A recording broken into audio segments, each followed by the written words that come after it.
요즘 청약 통장에 이제 25만 원씩 넣어야 하나 이 생각 다들 한 번쯤 해보셨죠? 갑자기 정책이 바뀌어서 진짜 혼란스러우실 텐데요. 오늘 제가 그 혼란을 아주 그냥 명확하게 정리해 드릴게요.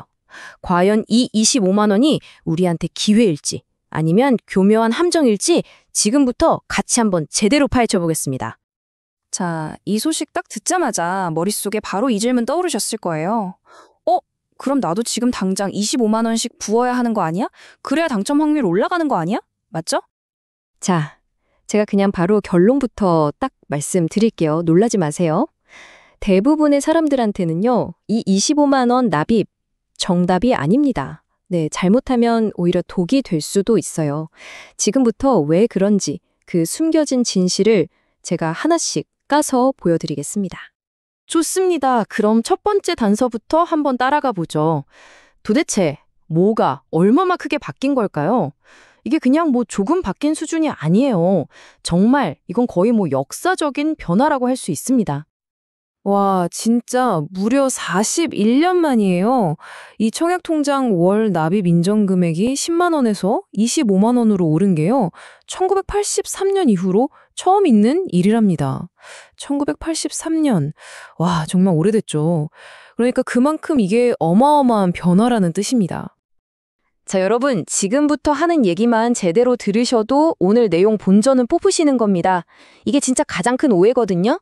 이번에 25만 원으로 올린 거요. 우리가 흔히 아는 힐스테이트, 푸르지오 같은 민영주택이랑은요, 정말 일절 아무 상관이 없습니다. 민영은 그냥 예치금만 똥 맞춰두면 끝이에요.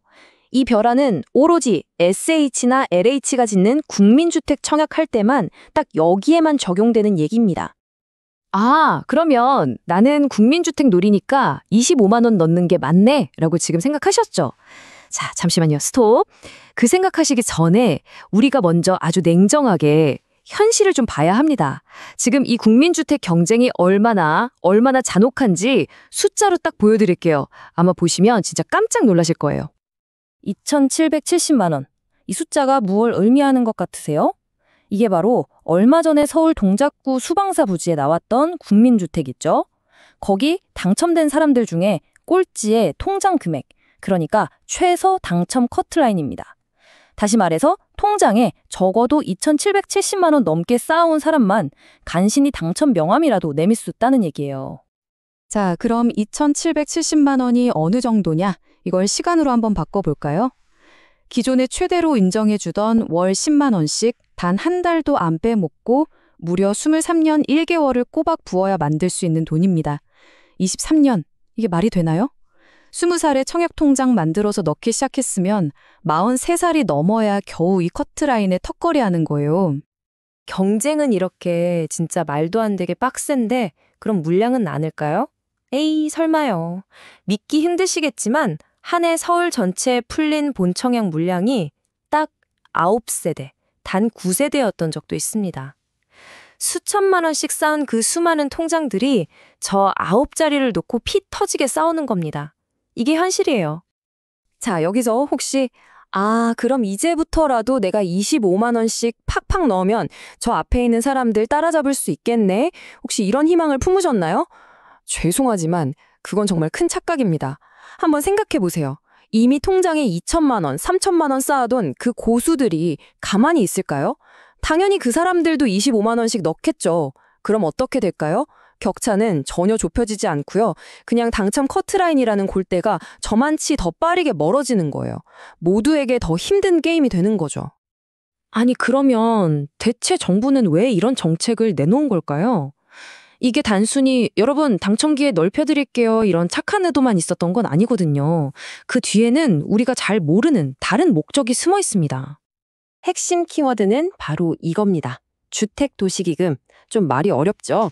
쉽게 말해서 우리가 청약통장에 넣는 돈 있잖아요. 그 돈이 다 모여서 만들어지는 정부의 비자금 통장 같은 거예요. 정부는 이 돈을 가지고 공공임대주택도 짓고 서민들한테 주택 자금도 빌려주고 하는 거죠. 그런데 최근에 정부가 세금이 잘 안 거쳐서 돈이 좀 부족했거든요. 그때 바로 이 발언이 나옵니다. 이게 무슨 소리냐면요. 아주 간단하게 번역해 드릴게요. 사람들한테 청약통장에 돈 더 넣으라고 해서 주택도시기금 빵빵하게 채운 다음에 거기서 돈 좀 빼다 쓰면 되겠다 이겁니다. 그러니까 우리 당첨 확률 높여주는 게 유일한 목적은 아니었다는 거죠. 좀 씁쓸하죠? 물론 정부도 그냥 돈만 내라고 하진 않았어요. 단근을 하나 줬죠. 바로 소득공제 혜택 확대라는 아주 달콤한 단근입니다. 그런데 말이죠, 이 달콤한 혜택이 사실은 모두가 먹을 수 있는 게 아니에요. 어떤 사람들한테는 이게 함정이 될 수도 있습니다. 자, 내용인즉슨 소득공제 한도가 연 240만 원에서 300만 원으로 늘어났다는 거예요. 계산 한번 해볼까요? 한 달에 25만 원씩 12달 넣으면 네, 딱 300만 원입니다. 기가 막히게 맞아떨어지죠? 그러니까 25만 원씩 꼬박꼬박 넣으면 소득공제 혜택을 최대로 받을 수 있다 이 말입니다. 그런데 여기서부터가 진짜 중요합니다. 이 혜택 아무나 받는 게 아니에요. 여기 화면에 보이는 이 세 가지 조건 있죠? 이걸 하나도 빠짐없이 모두 충족해야만 합니다. 첫째, 연봉 7천만 원 이하여야 하고요. 둘째, 집이 없는 무주택자여야 합니다. 그리고 마지막으로 반드시 세대주여야 해요. 이게 무슨 말이냐면 내가 집이 있거나 아직 부모님 밑에 사는 세대원이거나 아니면 그냥 동거인이다. 그러면 25만 원씩 아무리 넣어봤자 소득공제 혜택은 단 1원도 못 받는다는 소리입니다. 자, 이제 좀 그림이 그려지시나요? 진실을 알게 되셨습니다. 그럼 이제 가장 중요한 질문이 남았죠. 그래서 우리는 이제 어떻게 해야 하는가? 정답은 간단합니다. 남들 따라 무작정 25만 원 넣을 게 아니라 바로 나의 상황에 맞는 가장 현명한 전략을 짜야 합니다. 제가 딱 세 가지 경우로 나눠서 정답을 알려드릴게요. 잘 들어보세요. 첫 번째, 만약 여러분의 목표가 특별 공급, 즉 특공이라면 금액은 1도 중요하지 않습니다. 그냥 최소 금액인 2만 원이나 5만 원만 넣고 납입 횟수만 차곡차곡 쌓으세요. 두 번째, 나는 브랜드 있는 민영 아파트가 목표다 하시는 분들. 청약통장에 25만 원씩 묶어두는 건 완전 돈 낭비입니다. 그 돈으로 차라리 수익률 더 좋은 예적금이나 다른 투자를 하세요. 기회비용을 생각하셔야죠. 마지막 세 번째, 부모님께 이미 2천만 원 넘게 들어있는 고액 통장을 물려받은 소위 말하는 금수저다? 이런 분들은 고민할 필요 없습니다. 무조건 25만 원씩 넣어서 선두 자리를 굳건히 지키셔야 합니다. 자, 오늘 내용 머리 아프시죠? 핵심만 딱딱 짚어서 다시 정리해드릴게요. 첫째, 25만 원 상향은 오직 국민주택 일반 공급에만 해당된다. 제발 잊지 마세요. 둘째, 경쟁은 우리 상상 이상이니까 LH나 SH 홈페이지 들어가서 내가 원하는 지역 커트라인이 얼마인지 꼭 직접 눈으로 확인하세요. 셋째, 소득공제 혜택. 내가 그 자격이 되는지부터 반드시 체크하시고요. 그리고 마지막으로 제일 중요한 거, 남들이 하니까 나도 한다는 건 재테크가 아닙니다. 내 상황과 목표에 맞는 나만의 전략을 짜는 게 진짜 스마트한 방법입니다. 자, 이제 공은 여러분에게 넘어갔습니다. 모든 정보는 제가 다 드렸어요. 주변에서 다들 25만 원 넣는다고 해서 불안한 마음에 무작정 따라가야 할 이유가 이제 하나도 없다는 거 아시겠죠? 오늘 제가 알려드린 이 현실적인 정보들을 바탕으로 부디 여러분의 미래를 위한 가장 현명하고 또 이성적인 재테크 계획을 세워보시길 진심으로 바라겠습니다.